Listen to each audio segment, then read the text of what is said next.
এই মুহূর্তের সবচেয়ে বড় খবর, বাগুইহাটিতে বৃদ্ধা মহিলা খুনের ঘটনায় গ্রেপ্তার হলো বৃদ্ধার পরিচারিকা। 11ই সেপ্টেম্বর বাগুইহাটির অনুপমা আবাসনে নিজের ফ্ল্যাটে মারা যান 70 বছর বয়স্কা এক মহিলা। দীর্ঘ 7 বছর ধরে তিনি শারীরিকভাবে অসুস্থ থাকায় বিছানা থেকে উঠতে পারতেন না। নিজের ফ্ল্যাটে একাই থাকতেন তিনি। তাকে দেখাশোনা করার জন্য দুজন আয়া রাখা ছিল। 11 তারিখ সকালবেলায় ওই মহিলা মারা গেলে তার আত্মীয় আসে এবং শেষকৃত্য সম্পূর্ণ করে। এরপরই পরিবারের লোকজনের 19 তারিখ ওই বৃদ্ধার ঘরে থাকা সিসিটিভির ফুটেজ দেখে। সিসিটিভির ফুটেজ ছিল রীতিমতো হাড় হিম করা। সেখানে স্পষ্ট দেখা যায় ওই মহিলাকে দেখাশোনা করার জন্য নিযুক্ত আয়া 10 তারিখ প্রায় সারা রাত ধরে অত্যাচার করে বয়স্ক মহিলার ওপর। এরপরই পরিবারের পক্ষ থেকে বাগুইহাটি থানায় অভিযোগ জানানো হয়। ঘটনার তদন্তে নেমে পুলিশ গ্রেপ্তার করে ওই আয়া সোফিয়া খাতুনকে। আমরা বিস্তারিত জানবো। এই মুহূর্তে আমার সঙ্গে টেলিফোন লাইনে জুড়ে আছেন ট্রাইব টিভির প্রতিনিধি কলকাতা থেকে অভ্রদীপ। অভ্রদীপ, বাগুইহাটিতে বৃদ্ধা মহিলা খুনের ঘটনায় বৃদ্ধার পরিচারিকাকে গ্রেপ্তার করা হলো, বিস্তারিত জানাও। দেখো, তুমি যেরকমটা বলছিলে যে ঘটনার তদন্তে নেমে বৃদ্ধার যে আয়া সোফিয়া খাতুনকে গ্রেপ্তার করেছে ইতিমধ্যেই বিধাননগর পুলিশ কমিশনারেটের আধিকারিকরা।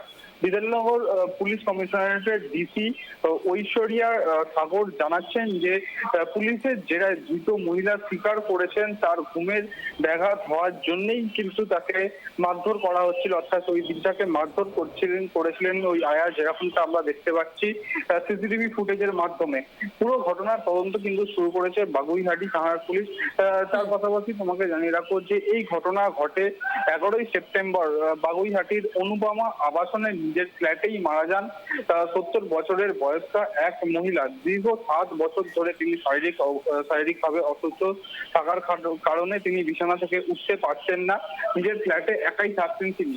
তাকে দেখাশোনা করার জন্য দুজন আয়া রাখা হয়েছিল। 11 তারিখ সকালবেলা ওই মহিলা মারা যান এবং তারপর তার আত্মীয়রা আসে এবং শেষকৃত্য সম্পন্ন করে।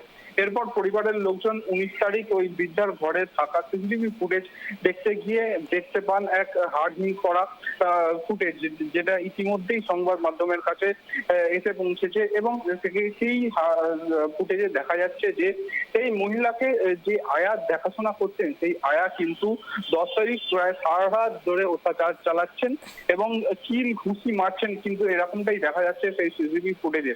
এরপর পরিবারের পক্ষ থেকে বাগুইহাটি থানায় অভিযোগ জানানো হয় এবং ঘটনার তদন্তে নামে বাগুইহাটি থানার পুলিশ এবং ঘটনার তদন্তে নেমে কিন্তু তারা এই আয়া সোফিয়া খাতুনকে গ্রেপ্তার করেছে, এমনটাই জানা যাচ্ছে।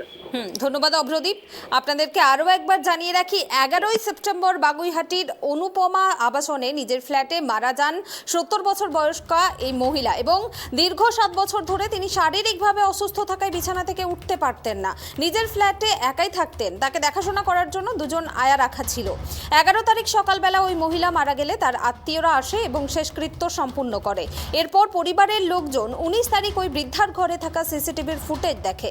সিসিটিভির ফুটেজ ছিল রীতিমতো হাড় হিম করা এবং সেখানে স্পষ্ট দেখা যায় ওই মহিলাকে দেখাশোনা করার জন্য নিযুক্ত আয়া 10 তারিখ প্রায় সারা রাত ধরে ওই বয়স্ক মহিলাকে মারধর করে এবং এ বিষয়ে বিধাননগর পুলিশ কমিশনারেটের ডিসি ঐশ্বরিয়া সাগর জানান, পুলিশের জেরায় ধৃত মহিলা স্বীকার করেছেন তার ঘুমের ব্যাঘাত হওয়ার জন্যই কিন্তু তিনি মহিলাকে মারধর করেছিলেন। মানে ঘটনাটা হয়েছিল একটা বয়স্ক মহিলা, উনি 7 ইয়ার্স প্যারালাইজ ছিল। ও বয়স্ক মহিলাকে ডেথ হয়েছে 11 সেপ্টেম্বর। তো ফ্যামিলি মেম্বার্সের সন্দেহজনক কিছু নেই, নর্মাল ডেথ মানে ক্রিমেশনটা হয়েছে।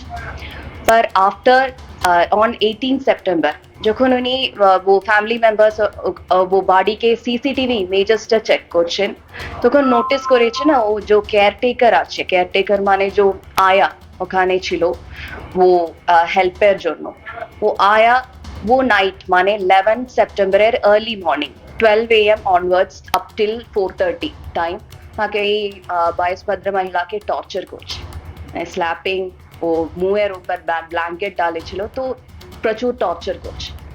তারপরে দে কমপ্লেন টু বাগুয়াটি পিএস তে কমপ্লেন দিয়েছিল, আর উইদিন যখন কমপ্লেন পেয়েছে বাগুয়াটি পিএস উইদিন 2 hours মহিলাকে অ্যারেস্ট করেছে। তা, কেন মারধর করা হয়েছিল? ওনার খুব উনি অ্যাকচুয়ালি মহিলাকে হেল্পের জন্য দুটো মহিলা ছিল ওখানে ও বাড়িতে, একটা সকাল জন্য আর একটা রাত্রি টাইমে হেল্পের জন্য। এই রাত্রি টাইমের যে ছিল ওখানে ওনার ঘুমটা ডিস্টার্ব হয়েছে, ওকে মহিলাকে মারধর করছে।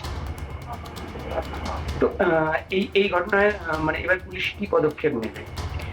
তো এখন वो महिला के डेथ হয়েছিল, she was in a condition, वो बेड पे উঠতে পারবে না, ওই কন্ডিশনতে ছিল। ওই কন্ডিশন ওনার উপর যে টর্চার হয়েছে তারপরে ওনার ডেথ হয়েছে, তো 302 কেস স্টার্ট করছে।